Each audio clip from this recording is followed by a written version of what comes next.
The CFO of a multi-specialty clinic that was located in the Midwest came to us because she was concerned that her laboratory was not being adequately managed from a financial business perspective. She knew that the lab test results that were going out to the physicians were accurate. She didn't really have any concerns with that, but she was concerned about the bottom line. Are we running profitably?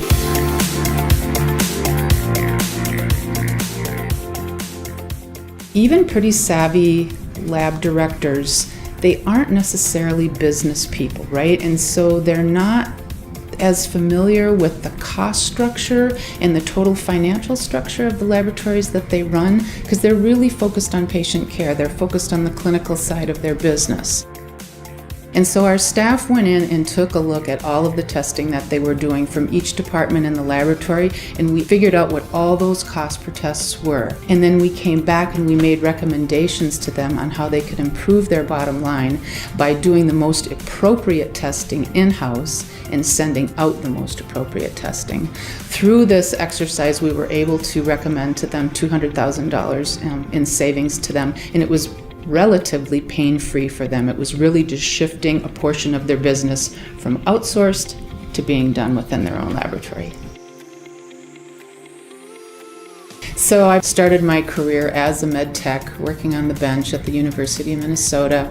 Also did medical research for about 6 years, bone marrow transplant research at the U of M. So that gave me a pretty solid foundation for understanding and developing just a love for laboratory science.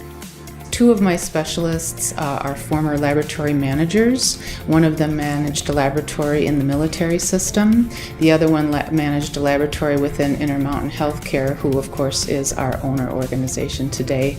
So we feel that we have a pretty comprehensive understanding of laboratory and all of their needs. I would say one of the big pain points in laboratory right now is staffing shortages. The second pain point is a piece of legislation called the Protecting Access to Medicare Act, or PAMA. One of the solutions that we offer is a lab financial assessment, as well as something that we call a make versus buy assessment.